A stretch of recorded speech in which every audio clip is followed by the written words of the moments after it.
it made me everything that I am. I think because it's a place where you gotta be resourceful. You know, we always say, man, I'm from the one. I'm from the one. We feel like we can do anything, you know what I'm saying? We have confidence. We have a swagger about ourselves. Again, it shaped me to who I am. It's fertile ground here. I think anybody that's born here and you a product of being from this great town, you turn into a beautiful person. Florida City is a city with no resources. It's the out of sight, out of mind. It's a city full of crime. It's a city, if you're not interested in playing sports for Florida City Razorback, it's really nothing else here for our youth. I would explain it as a place where family is first, or family is the nucleus of our city, and I would say it's a good place for people to raise their family.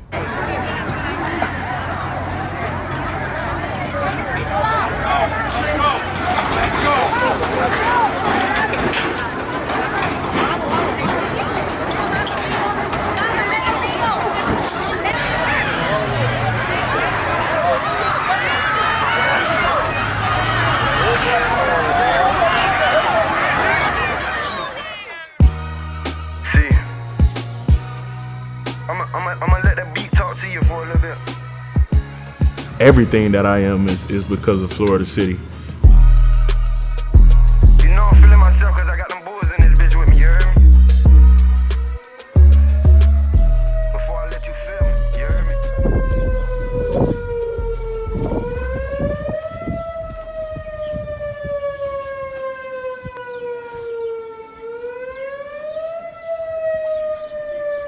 I mean, there is no safe place in South Florida tonight. Hurricane Andrew, with wind gusts that broke one official gauge at 212 miles per hour. Across South Florida, Andrew destroyed 65,000 homes. This is literally a painful experience. The sand is hitting us so hard that it feels like BB's hitting your skin. I want to phrase that carefully to say that if it were me and I had been careless enough to not heed the warnings earlier, thinking it wasn't going to happen, friends, it is going to happen now for Dade County. Now, once the storm goes even further inland, this intense part of the storm is going to go through Coral Gables, and it's going to go through Coconut Grove, and it's going to go inland into the Kendall area, and it's going to be very, very bad all the way west, as far west as this county goes. All I ever wanted was to see my mama happy. Keep that burner with me so she know I'm never lacking. Paper stacking, watch me run it up with my daddy. Eyes wide open cause they wanna do me badly. I can't let them take me, struggle made a nigga arrogant. But you can try your luck, but let me show you ain't had it. Grip my matted while I'm pouncing in out of traffic. Nigga tried to take me, but I bounced back like he lasted. Do whatever, just to see him smile, gotta make him proud. Success is a must, I'm the only child, can't let him down. But as I say, they having flashbacks when a nigga running wild. Now I'm in and out of town, taking trips with them pounds, trying to get it.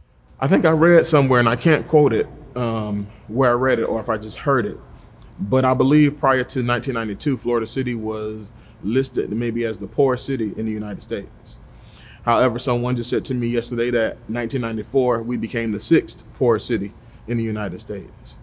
Right now, I can say that after Hurricane Andrew, 24 years after Hurricane Andrew, there has been a lot of advantageous change for us. Not only our housing structures, built up to code, or the code has changed so that housing structures can withstand certain storms, but there are federal fundings that have come to the city, federal grants that have come to the city that have helped families in some kind of way, or helped our city government in some kind of way. So Hurricane Andrew the tragedy of Hurricane Andrew placed us on the map and kind of allowed some help to come into the city. Man, the first thing would just be resources. It's crazy that one street could separate two communities, but the parallels between the two is crazy. I mean, if you just look at when I was a child, I would always know where I was based on the grass.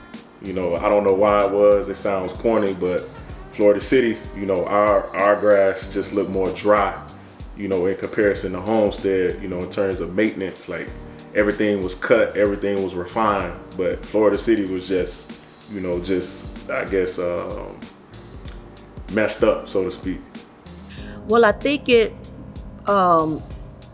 one, because the city was hit so hard, it was really like no housing, so most were living in trailers. It kind of turned into just trailers everywhere. And a lot of people from the northwest section migrated to the Florida City area, which, in my opinion, that's when the city started having a lot of crime and problems, you know, gang affiliated problems with other neighboring cities. Picture this. You're 14 years old. You're in a desolate part of town and it's after midnight. You're about to walk the line, a brutal initiation ritual that buys you entry into the teenage underworld of South Florida street gangs. Not to say that it wasn't any crime before, but the crime rate, it definitely increased. And again, I'm gonna say we have no resources here.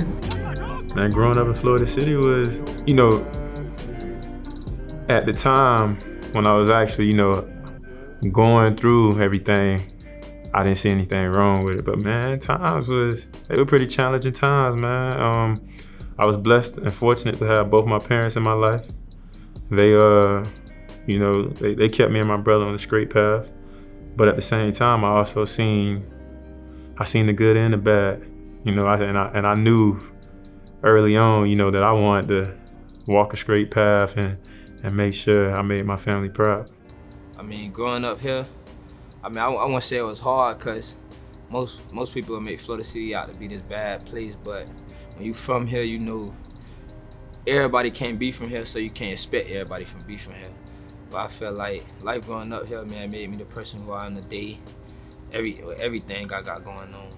Away from violence and into productive jobs. There's Roger Hamburg at the Community Relations Board, Barbara Wade at the City of Miami Police Department, and Rico Robinson at Miami-Jackson High, who runs a gym for these kids in his spare time. And there are others. But one handful or two handfuls of these people is not enough to help those gang members who secretly want to be helped. I graduated college in 2015, and I came back home, you know, just to get a workout in at the PAL. Went to the PAL was closed. And I was like, and it was the weekday, and I was shocked, and I was just like, you know, this gym, Monday through Friday, is clockwork in terms of people coming in and out, and the kids also being there for tutoring, and to see it closed, I was just shocked. But one thing for me that hit my head immediately was I came back home around that time, and the gym was closed, but violence in the city was at an all-time high. Like, it was people getting shot and killed on, you know, left and right. So I think that goes to show, you know, the correlation between, you know, having access and when you don't. It changed from, I mean, when I was younger, it was more active now. Now you got a lot of violence.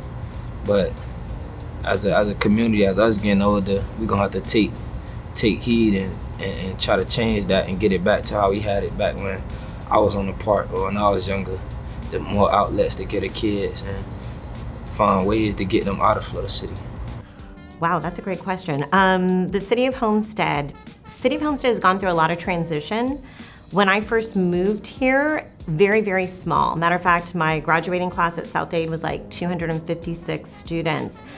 Now, when I look at the City of Homestead, we've grown so much. We didn't have a lot of, we had all like small businesses. Now we have a lot of big box businesses. I think it's a very diverse community. We still have agriculture in a different form than what we had before, but we have a lot of business and industry now as well. Wow, that's a great question. Like I said, I think that we're just a very diverse area. I think we still have a lot of small town values a lot of small town, small businesses, people that have been here that you can go to the grocery store and you see, and it's like family places that you go. But I think that we've also gotten big, and we've gotten some of, I guess, maybe the luxury things that we don't have to go to Miami to get now. So it's grown. It's two sides to every coin. I think me knowing how government works, perception-wise, you see something new coming to your community, you're gonna enjoy it. But the other side of the coin, and honestly the most serious of the two sides, is what are we doing to allow residents of the neighborhood to be able to afford, these new things that are coming to the city? Are we building, but also creating more jobs, or it's just building, and who's else gonna fill these? If not, these are just gonna be vacant homes and vacant facilities that are, gonna be not used by anyone. I'm just tired of us being stagnant. I think, we're in a generation where so much is accessible in comparison to, the 90s and the early 2000s. And I think that needs to change. I think we don't even have tech centers in Florida City. If you want access to technology, you have to go to Homestead. Not everybody can make that journey back and forth sometimes. And, for me, that is sad to see. Oh, that means a lot, especially for this community.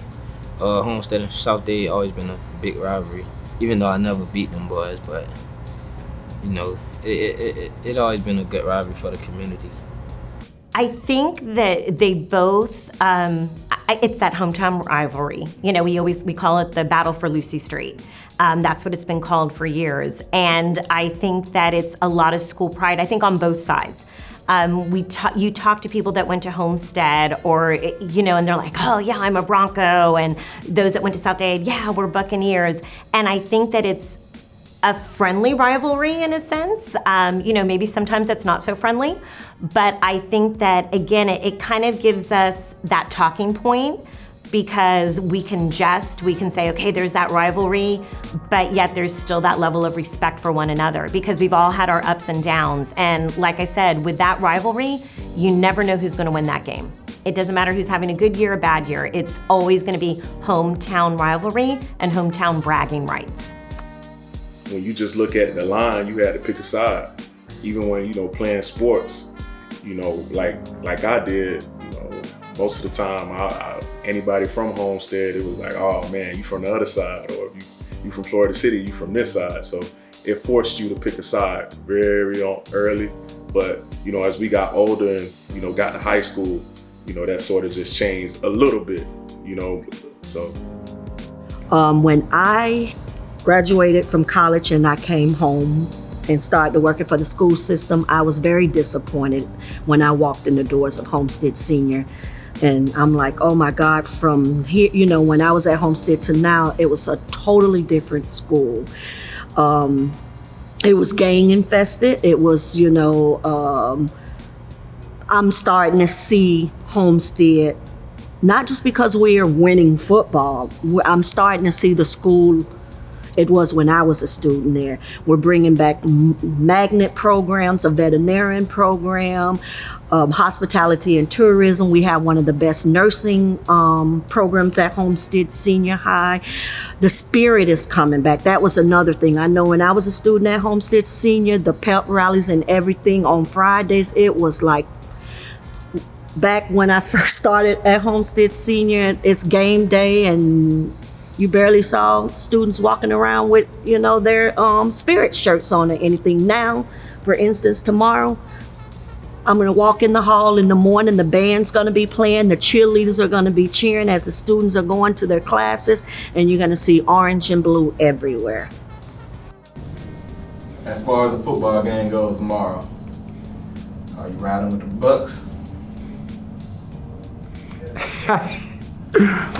Man, listen. I'm messing with you, bro. You I'm a buck at heart. I'm just messing with you. I just want to have you stutter on that real quick.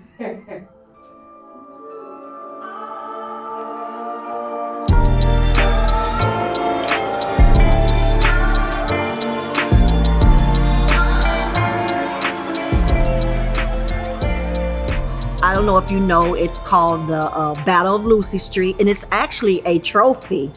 So the trophy has been over at South-Dade for many, many years. So we do have the trophy back at Homestead Senior. But it just shows that the administration at Homestead Senior is working very closely with the athletic department, and they're working together. And it's not just sports. I mean, the whole school is just...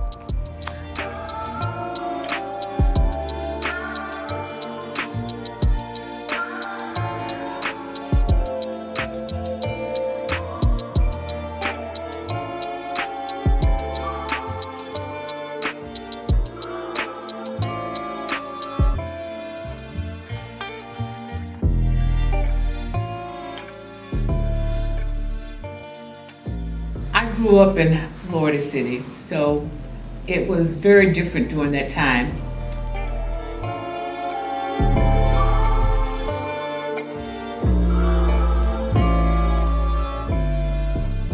When I grew up in Florida City many, many years ago, it had a very good feeling. Parents didn't have to worry about their children if they weren't going to be home. Once the children got home, the neighbors watched your child. We were able to walk in the middle of the streets. We could play jump rope. We could play hopscotch. We could play games in the middle of the street because everyone respected the area and realized that children were in the neighborhood and took very good care of us. Parents were allowed to discipline other children. In fact, we grew up in a time where it was Auntie, Auntie Joanne, Auntie Mary, Uncle Tom, Uncle Bill.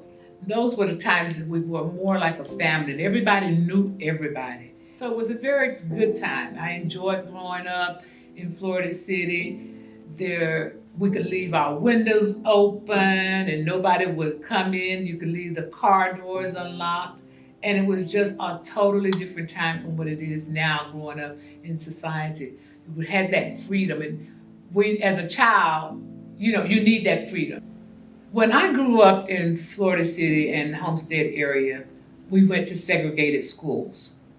So we were not faced. The only time that we met someone that was of a different race was when we went grocery shopping. That was our own encounter. Otherwise than that, growing up, I've had all Black teachers growing up until late in the 1960s or middle 60s. Then there was an exchange of teachers. We had some white teachers that came to West Homestead Elementary, junior high, and we had some of our Black teachers who went to white schools. So that was the first encounter with on the educational side. Oh, I felt like those teachers, those were the best years of my life, going to a segregated school, because I had teachers who knew the obstacles that I would face in life. And so they did all that they could to prepare me for a better future. I felt like they poured into me on a daily basis. And they gave and made me understand that you need to get this education because that's what's going to make a difference in your life.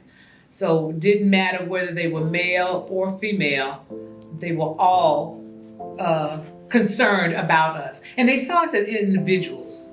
We weren't just a number. If there was a problem that any of us had, then they worked with us so that we could overcome that problem. They talked to our parents. It was a time when parents were available. Parents went to check on their students. If they made one phone call and they said, I'm going to call your parent, it's like, don't worry, what was it that you needed me to do?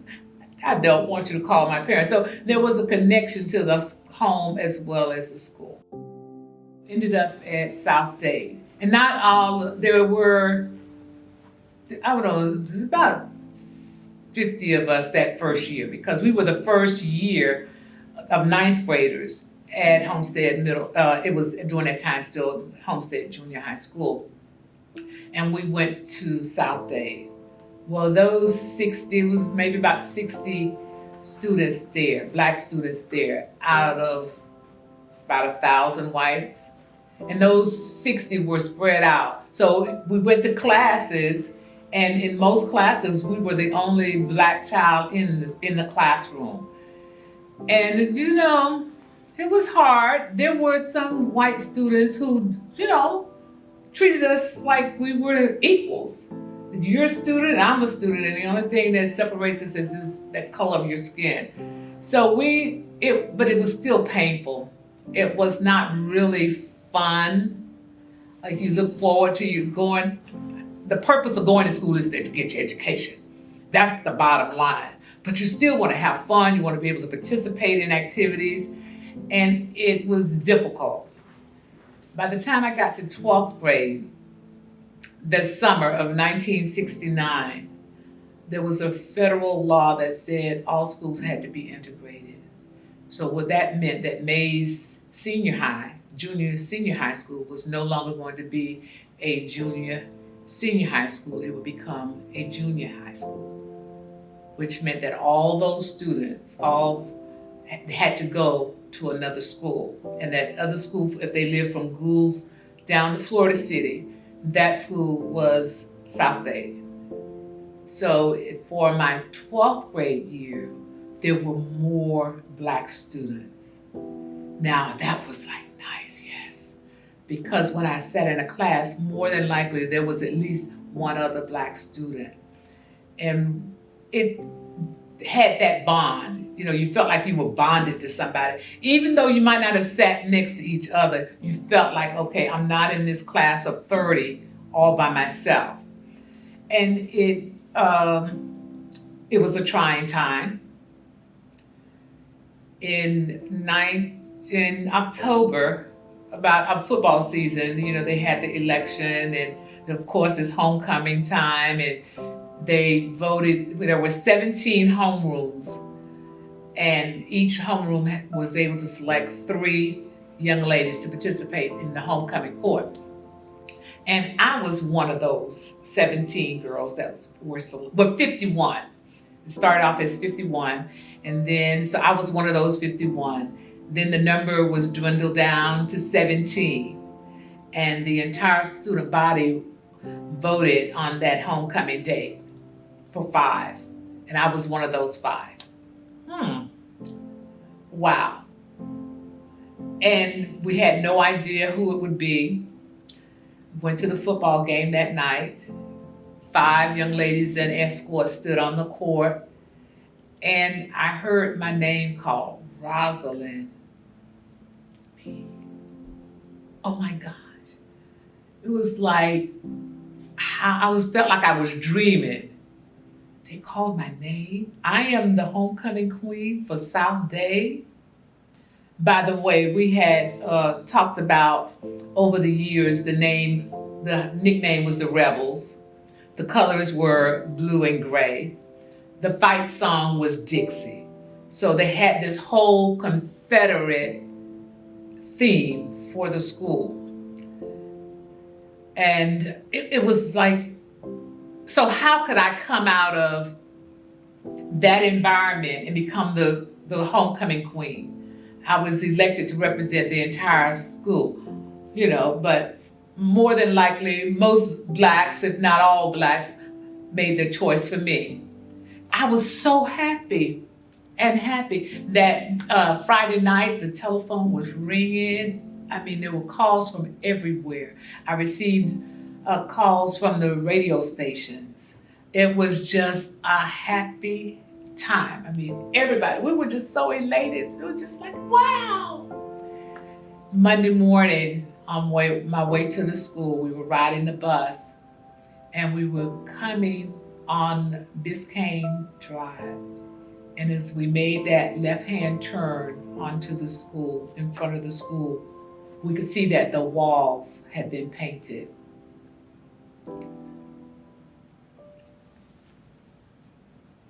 In fact, before we got to the school, we found that we saw on the bridges going, as we approached the school, we saw it had inward, take your queen home on one side. And on the other side it said, N-word, take your home.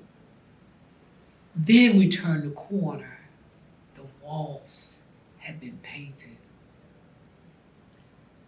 And right away we knew that it must have been something terrible that was on that wall. So we got off the bus that day. Of course, there were some of us are happy and elated, but then that just those, the bridge and the wall being painted dampened what would have been, you know, wow. So they just started with fighting at that point. Not necessarily that day, but we tried to come together so that we could get rid of everything that represented the Confederacy, because to us it was painful, and it still is painful. Those are reminders that are painful, and we don't want to be reminded of those. And it was constantly, they just insisted, well, this is our song. You came to our school as though our parents were not paying taxes. It was hard. And then in April 1970, it just blew up. There was a conference that day at the school. And that day, I guess everybody had just had enough. It was like you had put something in a jar and shook it up, and it was just time to explode. And explode is what it did. And there were fights all over. People were, the building that I was in, people were just yelling and screaming at each other, and they were just fighting. And it went on. And of course, there were fights in the parking lot. There were fights all over. And our black boys, they went to jail. They went to jail that day. They got suspended. And you know, during that time, it's not too much different from now. We always seem to be the ones that get hurt in the short end of the stick. So the following week, the majority of the white students chose not to come to school. Boy, we enjoyed that week without them. But then the next week they came back and things were a little bit quieter. And we worked, I think everybody worked hard so that we would be able to just make it to June. That's all we wanted to do. We just wanted to make it to graduation, just make it. If we can make it to June, then we'll have the summer so everybody can calm down. And that's what we did. We made it to June, and I graduated. And I am so glad after leaving South Dade and the experiences that I had there, I wanted to go to an HBCU. My heart needed that. I needed to go to a place where I would feel like I was welcome and nobody was sending me home and nobody thought that I couldn't do it because of the color of my skin. And someone would listen to me if I had a problem and think that it was legitimate. So, and I did. I went to Albany State. At that time, it was college. It's now university.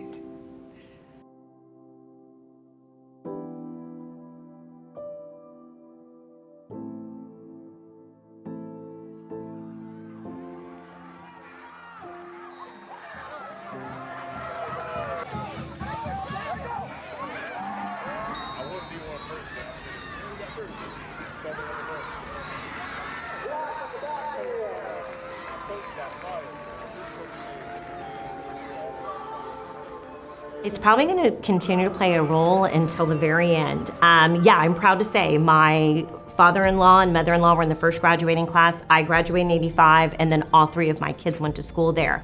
I like being thought that, yes, you know what? This is the school that I love. It has meant so much.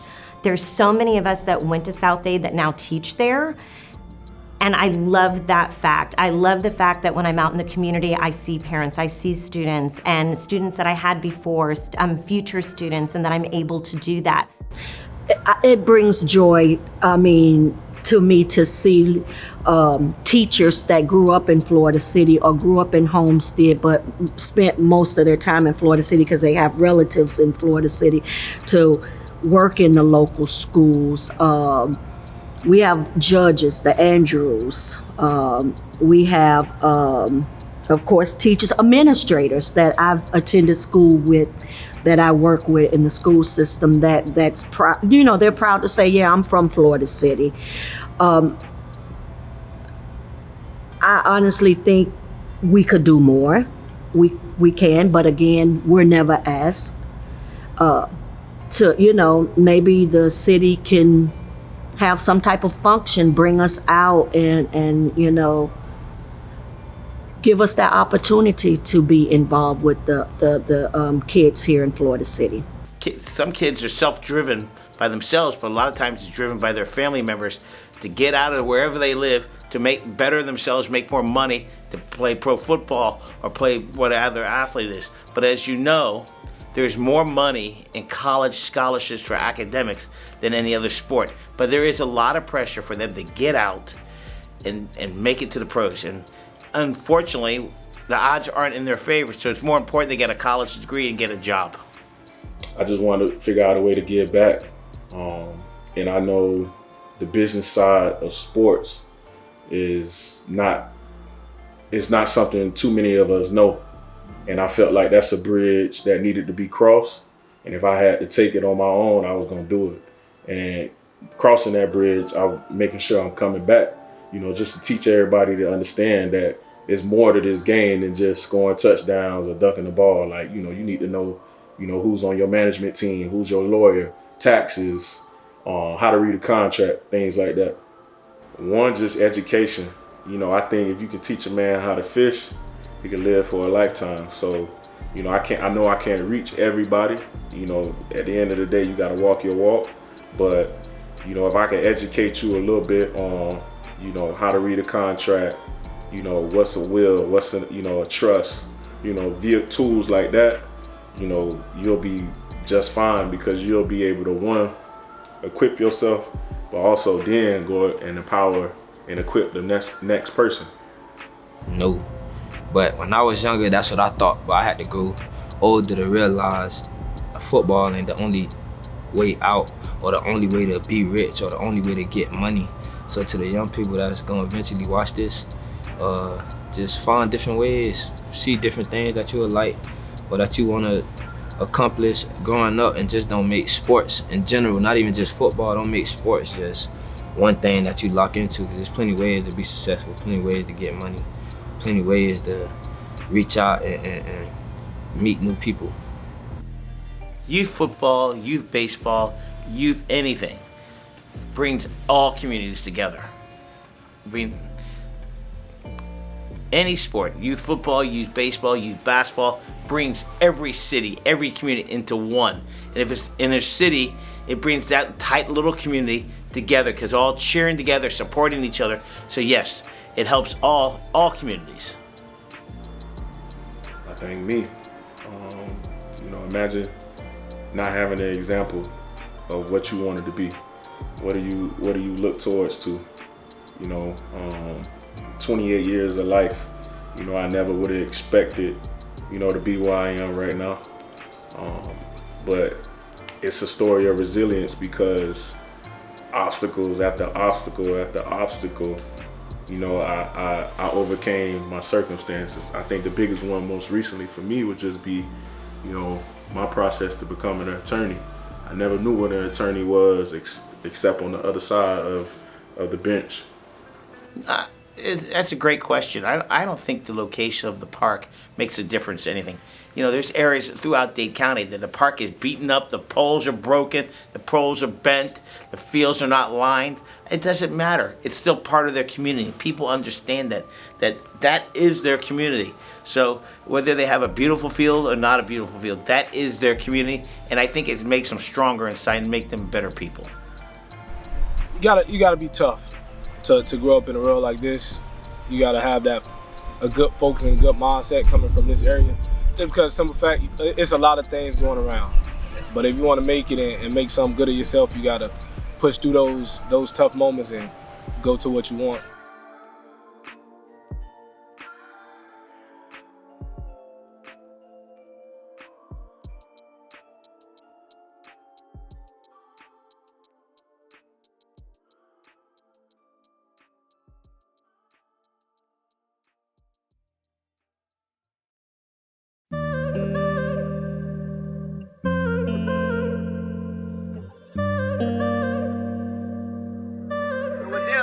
Girl, I try to let you go, but you was on my mind again. And for my love, I let it blow. If you gon' try my heart again, and girl, you gotta let me know if you gon' stick through thick or thin.